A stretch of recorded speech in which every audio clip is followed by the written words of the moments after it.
안녕하세요. 이번에 2024년 양정고 1학년 2학기 중간고사 내신 분석을 맡은 사과나무학원 국어 김요섭입니다. 이번에 시험을 본 거 일단 총평을 먼저 간단하게 해드리면 난이도는 중하였어요. 원래 하루 잡을까도 생각을 했습니다. 왜냐면 이번에 100점이 좀 많이 나온 시험이었거든요. 쉬운 난이도로 변별력이 떨어지는 시험이었습니다. 그래서 제 아이들도 100점이 워낙 많아요. 그래서 아마 이번에는 1컷이 없지 않을까. 그러니까 전부 다 100점인 아이들이 2등급으로 내려가지 않을까라고 생각하는 시험이고요. 그나마 외부 지문이 기존보다 많이 등장했던 시험이긴 했습니다. 그 중세국어 쪽 개념이 중요했었기 때문에 중세국어를 제대로 모르는 친구들은 좀 많이 틀릴 수 있는 문제들이 있었다라고 보시면 되겠습니다. 그런데 이번 중간고사 자체는 조금 쉬웠다. 아마 1등급은 없을 수도 있고 2등급은 100점으로 잡힐 수도 있다라고 말씀을 먼저 드릴게요. 근데 이게 그러면 저 이번에 모두 1등급이 없는 시험이긴 하지만 실제로 대학 갈 때 쓰는 등급은 기말고사랑 수행평가까지 합쳐서 등급을 내기 때문에 기말고사가 어떻게 나올 것이다 라는 예측은 어느 정도 가능합니다. 시험 범위 말씀을 드리면 많지는 않았어요. 문법이랑 고전시, 현대시는 일상적이었고요. 여기에 독서지문 이 두 가지가 나온 게 좀 특징이었습니다. 그동안 양정고는 주로 문법이나 고전시, 현대시 위주로만 나갔고요. 저번 시험의 경우에는 이 독서 파트 중에 하나만 들어갔었는데 이번에 두 가지가 들어갔던 게 좀 특징이었습니다. 시험 유형을 제가 말씀을 드리면 크게 이 네 가지로 잡았습니다. 첫 번째는 중세국어 쪽 까다로운 문제가 많았다. 난이도 있는 문제는 한 두세 문제 정도가 좀 있었고 여기서 아이들이 틀린 친구들이 좀 있을 것 같다라는 생각이 들었고요. 2학년 기말은 난이도가 아주 높을 것으로 예상됩니다. 아마 학교 선생님들이 생각했던 1등급 점수와 실제 이번에 아이들이 시험을 치르고 나서 100점이 많은 이 상황에 선생님들은 기말에서 어떻게든 변별력을 갖춰야 되기 때문에 아마 난이도가 올라갈 것 같고요. 그리고 수행평가 쪽에서도 아마 난이도를 높이지 않을까라는 생각을 하고 있습니다. 그 수행평가에서도 점수를 굉장히 까다롭게 주지 않을까라고 예상하고 있습니다. 외부 지문이 평소보다 꽤 많았습니다. 양정고는 그동안에 비하면 외부 지문이 없었거든요. 주변 타 학교들에 비해서. 근데 이번에는 외부 지문이 평소보다 조금 많았다라는 게 특징으로 볼 수 있겠습니다. 출제 경향 예시입니다. 일단 서술형이었어요. 서답형 5번 문제였는데 제가 이걸 아이들 시험 직전에 요거에 대해서는 안 나오기 힘들다. 안 내면 선생님들이 아쉬울 것이다 라고 해서 넣은 것이었는데 그 부분에 대해서 잘 출제가 되었습니다. 그런데요. 이 부분에 대해서는 좀 쉽게 아이들이 해결할 수 있었을 텐데 성조가 어떤 소리가 나는지까지 굉장히 명확하게 진짜 꼼꼼하게 물어봤습니다. 성조가 무엇이냐? 소리의 높낮이다가 대부분 아이들 학교에서 나오는 지문이라면 그 높낮이가 어떻게 되느냐까지 좀 딥하게 들어간 문제였기 때문에 이 공부를 좀 사소하게 한 친구들, 꼼꼼하게 하지 않은 친구들은 이 부분에서 날아갈 수 있었다라는 것 말씀을 드리고 오른쪽에 있는 건 제가 직보자료입니다. 직보자료에서 성조가 4가지 있는데 입성은 소리의 높낮이가 아니라 소리의 빠르기와 관련되는 곳이고 입성은 앞에 종성에 따라 입성이 실현된다라고 이 멘트를 제가 적어 놨고요. 따로 아이들에게 배부한 프린트에는 이 높낮이에 대해서도 명확하게 나와 있었고요. 사실 요거를 제가 대비할 수 있었던 이유는 간단합니다. 작년에 이 높낮이를 그려보라라는 서술형이 나왔기 때문에 양정구는 요걸 스타일을 좋아하는 선생님이기 때문에 이번에도 나올 수 있다라고 생각해서 아이들에게 대비를 시켰고요. 제가 계속 양정구를 맡고 있기 때문에 이런 누적되어 있는 시험들이 아이들의 미래에 뭐가 나올지 대충 예상이 가능한 부분이라고 볼 수 있겠습니다. 그리고 또 중세국어 문제가 출제되었는데요. 이건 좀 어려웠습니다. 그러니까 무슨 얘기냐? 주격주사에 대한 문제였어요. 이거 아이들의 개념이 없다면 좀 힘든 문제였는데 심지어 우리가 하지 않은 지문들이 등장했어요. 근데 제가 직접 아이들한테 뭐라 그랬냐면 중세국어 모르는 지문이 나올 가능성이 있다? 그랬을 때 한글 해석본 무조건 줄 거다. 한글 해석본을 보고 주격주사 찾아라라고 얘기를 했습니다. 그래서 제가 주격주사 2만 있었고 가는 없었다라고 이야기를 해줬고 여기 제가 다른 예, 실제로 교과서에 없는 예들까지 여기다 적어놨었고 그게 그대로 출제가 되어서 우리 아이들 쉽게 풀 수 있었습니다. 그래서 여기 이렇게 나와 있고요. 여기 위에 있는 내용이 보기박스로 주어지는데 사실 이거는 모의고사형 문제였고 실제로 이게 모의고사로 출제된 유형이었기 때문에 저희 아이들이 시험 보기 전에 충분히 풀어봤던 유형으로 볼 수 있습니다. 그리고 이 부분이 좀 되게 재밌었는데요. 외부 지문으로 표현법 확인이었습니다. A에서 사용된 수서법과 동일한 표현법이 사용된 부분을 보기에 적분해서 찾아 한행으로 적으시오인데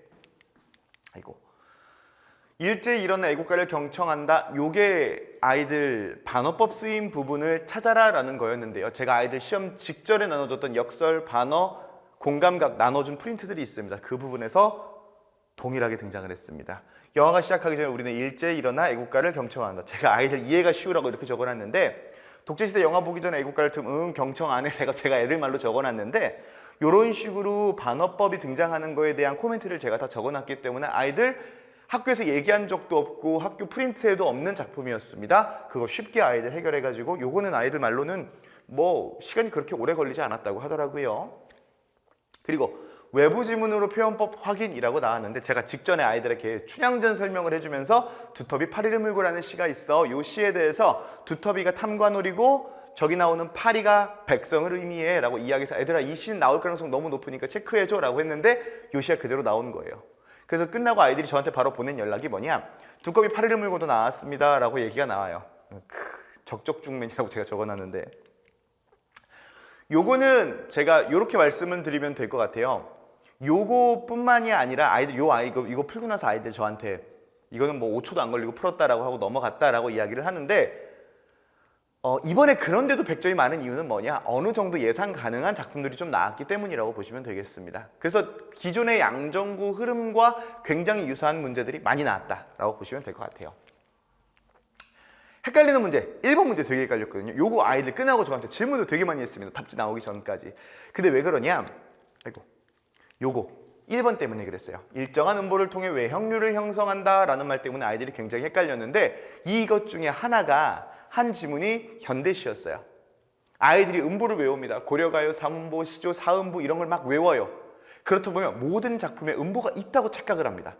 그래서 제가 직전에 아이들에게 뭐라고 얘기했냐, 얘들아 음보가 없는 작품도 있어. 특히 한가 같은 건 음보가 없어. 그리고 현대시 같은 경우에는 음보가 없어. 아무리 여기서 무언가를 규칙을 찾아내려고 해도 음보가 없다고 보는 편이 나아. 진달래꽃 같은 특정한 경우가 아니면 거의 없다고 봐 라고 이야기를 했었는데 그 부분에 대해서 그대로 출제가 되었고요. 요 1번 문제에서 아이들이 1번 체크한 친구들이 좀 많았다. 그래서 아이들이 의견이 많은 와중에 저한테 연락을 했더라고요. 그래서 요거는 정답 3번으로 아이들 저희 아기들은 거의 다 맞췄습니다. 그때 내신 수업 교재 같은 경우를 보여드리면 이런 식으로 손필기를 해서 아이들에게 배부를 해주고 있습니다. 그래서 요거 이렇게 해서 아이들에게 제공하고 있고요. 그 문제 모음집이 있습니다. 여기 문제 아이들 문제 이렇게 모아서 주고요. 그리고 양정구 최근 기출을 바탕으로 만든 여기 선택지들이거든요. 이게 다 실제로 시험에 출제되었던 선택지를 저만의 글로 다 바꿉니다. 그래서 이렇게 정리를 해서 직보때 줘요. 시작하면서 절대 안 주는 이유 중에 하나는 시작하면서 주게 되면요 아이들이 이것만 봐요. 제가 원하는 건 이것만 보는 게 아니라 교과서를 다 암기시킨 다음에 암기한 다음에 그 다음에 이걸 봤으면 좋겠거든요. 아, 내가 아는 개념이 이런 글로 나오는구나, 이런 말로 바꿔서 나오는구나를 알려주고 싶어서 최근 기출문제 선택지 뿐만 아니라 다른 학교 기출문제 선택지도 가져와요. 그래서 이런 식으로 꾸며져 있다라고 보시면 되겠고, 우리 애기들이 제일 싫어하는 겁니다. 빈칸이에요. 실제로 교사용 교과서 안에다가 제가 빈칸을 제 자체적으로 다 뚫습니다. 그리고 아이들에게 시험을 봐요. 그러면 아이들이 처음에 할 때는 굉장히 싫어합니다. 한 200~300개 되니까요. 근데요, 이거 하잖아요. 그럼 교과서에서는 틀리는 일이 거의 없습니다. 저희 아이들이 완벽한 개념을 가질 수 있는 이유, 그래서 100점들이 많이 나온 이유는 이 빈칸 역할이 굉장히 크다고 생각을 하고 아이들이 처음엔 되게 싫어해요. 아, 또 빈칸 이래요. 그러다가 시험 기간에 제가 빨리 진도를 끝내고 빈칸을 나가려고 하면 아이들이 먼저 묻습니다. 선생님 빈칸 먼저 줄 수 있어요? 아니면 빈칸 왜 안 해요? 그래요. 자기들도 알거든요. 이거 하면 성적이 오른다는 걸. 그래서 자체 제작한 빈칸들을 계속해서 아이들에게 제공하고 요거를 외우도록 시킵니다. 그 사실 말이 빈칸이죠. 교과서 다 외우게 시키는 거예요. 그리고 질문은 계속해서 카카오톡이나 인스타그램을 통해서도 아이들에게 편하게 받고 있고요. 그리고 아이들이랑 계속 관계를 좀 편하게 가지면서 아이들이 편하게 질문할 수 있도록 하고 있습니다. 그럼 이게 좀 궁금하실 것 같아요. 기말고사란 도대체 어떻게 나와? 기말고사는 상당히 어려울 것으로 보입니다. 제 생각에는 1컷을 80점대 후반으로 잡으시지 않을까 예상을 88, 89 정도로 잡으실 건데 88, 89를 1컷을 잡는다는 건 굉장히 어렵다는 뜻이거든요. 근데 그 상태에서 어렵게 내다가 이거 까딱 실수 잘못하시면 아이들 완전히 그냥 뭐 85점대로 떨어지는 경우도 있기 때문에 진짜 꼼꼼하게 준비해야 되고 학교 선생님이 그냥 흘려서 하는 소리들도 전부 다 공부를 해둬야 된다. 문법 쪽 현대문법의 문법 요소가 시험 범위가 예상이 됩니다. 그래서 현대문법이 좀 약한 친구들은 저는 이제 곧 현대문법 수업 진행을 할 거거든요. 시험 대비 들어가기 전부터. 그래서 그 현대문법 특히 높임, 뭐 피동, 사동 이쪽이 좀 나올 가능성이 높습니다. 그 부분도 시험 범위 예상이 되기 때문에 그쪽 공부 열심히 해둬야 되고요. 1학기에 최척전이 나왔었어요. 기억나시죠? 1학기 최척전 나와가지고 막 이렇게 빈칸 넣기 하는 거 그거 아이들이 굉장히 많이 틀렸는데 그때 서술형으로 선생님들이 굉장히 쏠쏠이 맛을 봤기 때문에 이번에 2학기 때도 새로운 교재를 주고 외부 지문을 출제할 수 있지 않을까라는 건 정말 지극히 제 생각입니다. 이렇게 낼 수도 있지 않을까? 왜냐면 작년 2학기 때 그랬거든요. 작년 2학기 기말부터 이게 시작된 것이기 때문에 2학기 기말이 또 시작되지 않을까라는 생각이 들고요. 기말고사는 정말 아주 사소한 것까지 전부 암기하는 수업이 진행이 될 예정입니다. 그래서 아이들이 그냥 대충 이해만 하고 넘어가는 수업은 하지 않을 거고요. 내신 수업이기 때문에 꼼꼼하게 암기할 수 있도록 제가 계속해서 지도하겠습니다.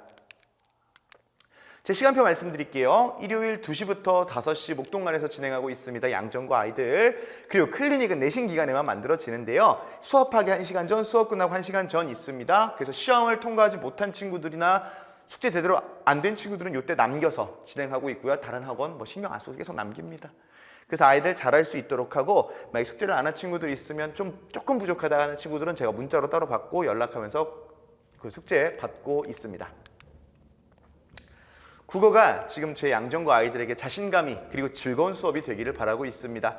혹시 국어가 힘든 친구들은 곧 만났으면 좋겠습니다. 지금까지 사과나무학원 국어 김유섭이었습니다. 감사합니다.